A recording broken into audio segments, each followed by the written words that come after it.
Hallelujah! Hallelujah!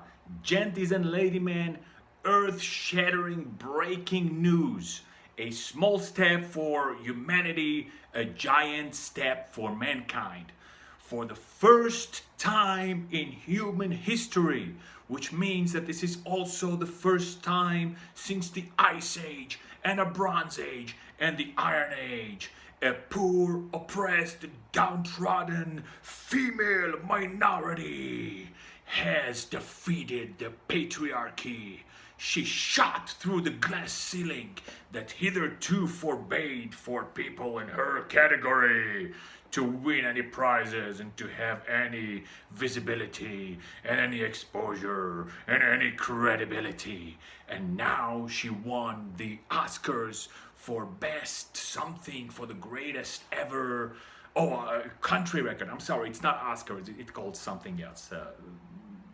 Grammys or Trannys or something, Grammys. Oh yeah, a few decades ago it was very controversial that Jethro Tull won best heavy metal performance in the same, I think it was the same company or the same Rock and Hall of Fame or whatever stupid company it is that decides what qualifies and what doesn't for great music. And people were very upset that Jethro Tull, which is considered a prog band, gets a prize in the heavy metal category because obviously you're not allowed to do that. And to his defense, Ian Anderson declared that the flute is a heavy metal instrument. So again, now the DEI darling, she's the wife of one of the big shots in the industry. He himself is an artist, farting into a microphone. Today qualifies for art. I forgot what his name is. Freddie West or Freddie Kanye or Kanye Sense, something like that. And she won the greatest artist of country music of all time, something like that. When I was growing up, country was Johnny Cash, Willie Nelson, Waylon Jennings, Merle Haggard. You had Blackfoot, and there was kind of like a country rock, the Outlaws, Lynyrd Skynyrd, things like that. That's what was generally considered country music. And there's still fairly good bands. Most of it is kind of wishy-washy and watered down. I call it like a watered down Bon Jovi with a fake Southern accent. That's what you hear from pickup trucks today with teenagers and people in their 20s wearing flannel shirt in 80, 90 degree heat to show that they're country, and with a few cheap ARs on the outside of the bed of the truck. but now finally humanity made that great step of finally defeating the patriarchy and defeating the systemic racism that rules and reigns in the entertainment world. So we should be very, very happy, and this is also part of the resistance because we have defeated Trump's assault on DEI and poor oppressed minorities who can never make it. But now she shot through the glass ceiling and she gave such a great performance that she totally, completely deserves this award. Unbelievable. I'm very, very happy for her. I'm super happy that now she's gonna make her 15th or 16th or 17th billion or trillion, whatever money she makes, because in the evil United States you can't make it, and there is a wage gap, and there is a status gap, and this gap, and that gap, and a minimum wage and a maximum wage, but now she shattered all of this, and from now on we're thankfully we're gonna defeat the evil Trump and the evil white people and all the people who stand in our way to make our culture richer and better, right? So we can be very happy. So I urge and encourage you, each and every one of you, to go and buy her record in any format available. Buy it in CD and in digital download and in record if it exists, and in cassette tape and in 8-track cartridge. For all you know, some idiot's gonna bring that back to culturally enrich us and to make us seem retro and old-fashioned, Be it as it may, it would be very easy to blame the the entertainment media complex or the government cultural complex. But in reality, the truth that anyone saying anything regarding this for whatever, defending, attacking the decision, and so on, is refusing to put the blame where it truly belongs. And that's with the population, that's us.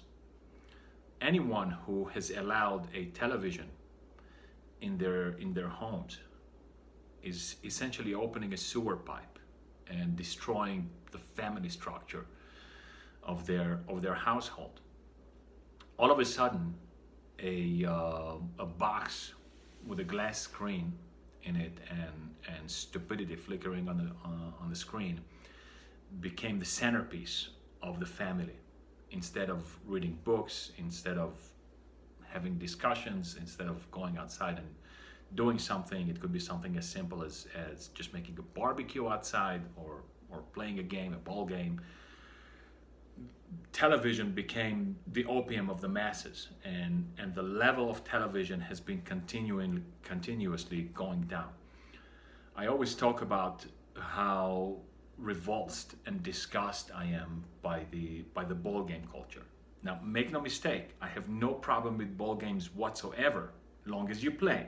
Go out and play, run on the grass, and I don't care what ball game it is, and I don't care what you mean by football, whether it's real football that you run on the grass and kick a ball with a foot, or like a buffoon with shoulder pads.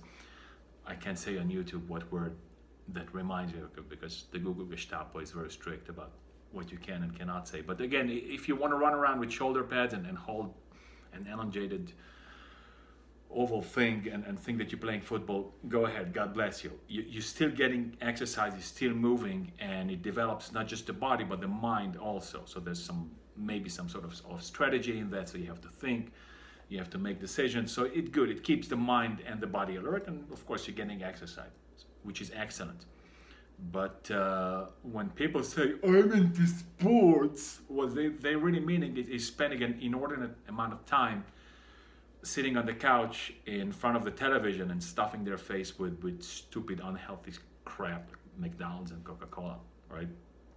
Feces in so many words, well-marketed feces. And that's terrible, and almost no one ever speaks out against it. That as humans, we are better than that. We have to strive to better than this. So now it's very easy to go ahead and blame all the execs. But if we refuse, true resistance would be taking your television and dumping it the hell out of the window. Don't just sell it in a garage sale, because then you're poisoning somebody else. Just dumping out of the window and do away with it, and nothing is going to happen to you. It's just, again, I kind of have like almost a personal beef with this ball game non-culture. It's disgusting. People discussing, oh, did you see Michael Jordan? He ran after the ball like a dog. He diminished what a human being should be, running after a ball, and he gets dozens of millions of dollars. Yeah, did you see the game yesterday? The New York Sox or the New York Yankees against the Chicago Bulls. Yeah, he ran and he dribbled the ball, and when he got to the basket, he threw the ball, and guess what? The ball fell into the basket. Yay! Greatest entertainment. And the next week there's another game, and the same thing, and the same thing, and the same thing, and this diminishes the human mind and the soul to be on that level. That can be the extent of the horizons of your world. A subhuman monkey throwing, oh shit, I said something racist. Ooh. A slip of the tongue, if there's ever been one. A dog, okay, someone on the level of a dog kicking a ball into the goal or throwing into the net. So this is the crux of the problem, that we idolize these morons who provide us with no or very little value. And of course, it would be very easy to say, hey, you're a hypocrite. You're also going to concerts and you listen to music all the time and you're obsessed with that. Yes, that is true. Number one, that criticism is fair because there is a semblance of it. However, it's not like I'm 24/7 glued to the television. I go to my shelf and I take out whatever record I decide at the moment.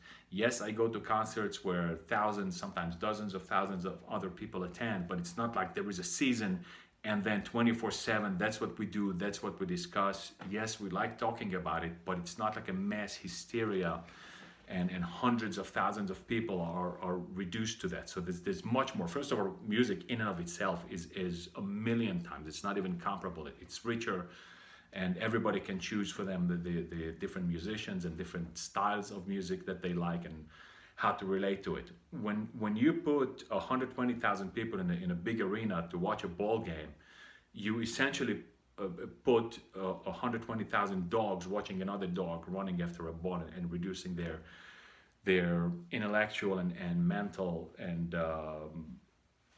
psychological capability to a ball game.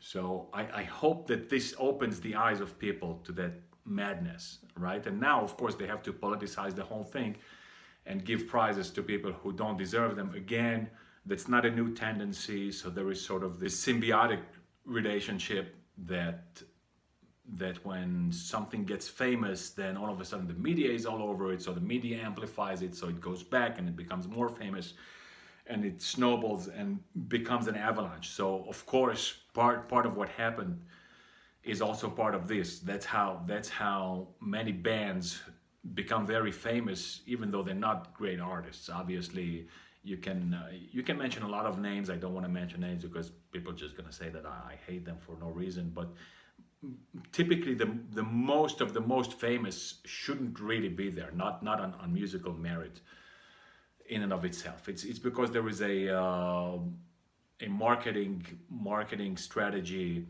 and a marketing effort from the industry, from the media industry, and so on and so forth, to amplify and to have more people get to know that band and that artist and buy more tickets and more records. So that's kind of an industrial, but then industrial sort of effort, industrial fiscal. People want to make money, obviously. People want to be in the limelight. People want the clout. People want to be visible.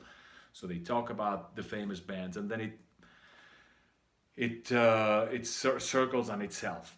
So there is, of course, that portion of it. So maybe she was very famous. I don't know, but of course it was politicized. So the whole thing is that these elites, they know what the establishment expects from them, or they are themselves the established, and they establish these stereotypes, and they're talking about the non-existing resistance against the non-existing boogeyman, just to prove their own point.